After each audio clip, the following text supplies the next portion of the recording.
تو یہ basically B J پی سے تعلق رکھتے ہیں، اور بی جے پی کے بھی یہ اس گروپ سے ہیں جو بڑا strong hardliner RSS backed group ہے کہ یہ الٹرا رائٹ پالیٹکس کرتے ہیں، یہ کنفرنٹیشنسٹ ہیں بائی نیچر۔ انڈیا علاقائی سیاست میں بالکل مودی صاحب کے دور میں پاکستان سینٹرک ہو گیا، اور وہ پاکستان دشمنی اٹھا کے ہر فورم پر لے جاتے ہیں۔ تو انڈیا اتنا بڑا ملک ہے، ان کے وزیر اعظم کو بیونڈ پاکستان دیکھنا چاہیے، لیکن ان کو صبح شام جو بھی سر درد ہوتی ہے وہ صرف پاکستان سے ہی ہوتی ہے۔ اور مودی صاحب اور ان کی گورنمنٹ کا ایک وتیرہ ہے کہ اپنے ہر کمزوری کا ذمہ داری کسی اور پر ڈال دینی۔ وہ ایک گریٹ اسٹیٹ بنانا چاہتے ہیں، بٹ اے گریٹ روگ اسٹیٹ۔ مودی صاحب نے ایک اسیسینیشن کا سلسلہ دنیا میں شروع کیا، پاکستان میں بھی انہوں نے کچھ اسیسینیشنز اٹیمپٹ کی، اس کے بعد جا کے کینیڈا میں اسیسینیشن۔ ابھی پاکستان کو چھوڑ کے بنگلہ دیش کو لے لیتے ہیں۔ انڈیا کی کیپیسٹی ٹو ریزالو ڈسپیوٹ اتنی کم ہے کہ ان کا ایک ڈسپیوٹ ہے جس کو کہتے ہیں 3 بیگھہ ہے، جو کہ 1.5 ایکڑ بنتا ہے۔ ابھی مودی صاحب کے دور میں کیا ہوا، انہوں نے ان کے ساتھ جو واٹر ٹریٹی تھی وہ نیگوشیٹ کرنے کی کوشش سٹارٹ کر دی۔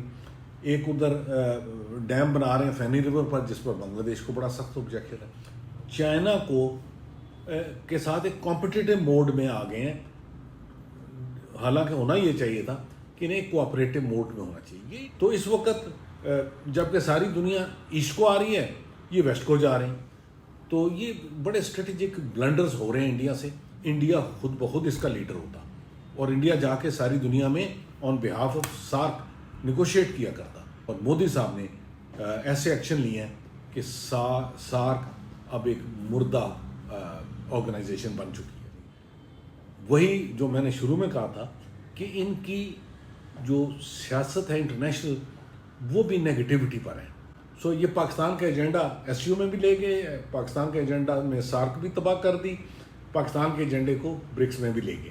اور پریزیڈنٹ ٹرمپ نے فیلڈ مارشل عاصم کی تعریف کی، ساتھ مودی صاحب کو تعریف کیا، اور ان کا یہ دونوں بڑے گریٹ لوگ ہیں۔ تو اس کا مطلب ہے کہ پاکستان کا چیف آف آرمی اسٹاف کو انہوں نے انڈیا جیسے بڑے ملک کے پرائم منسٹر کے برابر ایک پیڈسٹل پر کھڑا کر دیا۔ تو ساری دنیا ایسٹ کو موو کر رہی ہے، بیکاز فیوچر ایسٹ کا ہے، چائنا کا ہے، فیوچر رشیا کا ہے، فیوچر ساؤتھ ایشیا کا ہے۔ انڈیا ویسٹ کو جا رہا ہے۔ پاکستان نے بڑی ایک بیلنسنگ گیم یا بیلنسنگ پوزیشن رکھی ہے۔ پاکستان امریکن کیمپ میں بھی رہا ہے، لیکن ایسٹ میں بھی تعلقات اچھے رکھے۔ چائنا کے ساتھ پاکستان کے ہمیشہ سے اچھے تعلقات رہے ہیں، جو آج ایسٹ کا اینکر ہے، اور پاکستان اس کے بہت قریب ہے۔ انفیکٹ پاکستان نے چائنا اور ویسٹ کو برج بھی کیا ایک سٹیج پر۔ تو اس لیے پاکستان انڈیا کی نسبت بہت اچھی پالیسی اپنائے ہوئے ہے۔ مشکل ہے، چھوٹا ملک ہے، اس کے اپنے مسائل۔ انڈیا ہمارے ساتھ تعلقات ٹھیک کیے بغیر گریٹنس کا سوچ بھی نہیں سکتا۔ اس نے اگر آگے جانا ہے تو اس کا رستہ تھرو پاکستان یہ تھا۔ ان کا ایم یہ تھا کہ پاکستان ایک ان کی پلانڈ اسٹیٹ بن جائے گا، ان کی بات سنے گا، لیکن ہوا کیا؟ پاکستان نے 45 منٹس میں ان کو کہتا ہوں dark 45 minutes of Indian air force, 45 minute کے اندر 6 سے 7 ان کے جہاز گرا دیے، جو بڑا نقصان کیا۔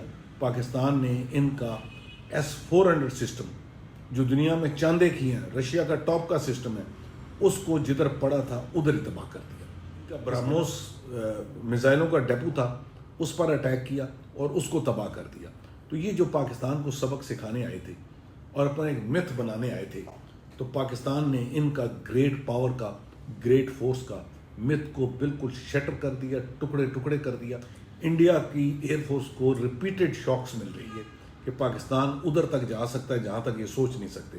پاکستان کی ٹریننگ بہت اچھی ہے، پاکستان کے ویپن سسٹم بہت اچھے انٹیگریٹڈ ہیں، تو اس لیے پاکستان نے ان کا متھ جو تھا نا اس کو توڑ کے رکھ دیا۔ سو مودی صاحب کی یہ 2 کنٹریبیوشنز ہیں کہ ایک انہوں نے انڈیا کو دنیا میں آئسولیٹ کر دیا، دوسرا جو ایک گریٹ پاور کے لیے گریٹ فورس چاہیے ہوتی ہے اس کو ایک چھوٹے سے آپریشن کے اندر بالکل شٹر کروا لیا۔ India will take time to recover out of all this mess جو مودی صاحب نے انڈیا کے لیے کریٹ کر دیا۔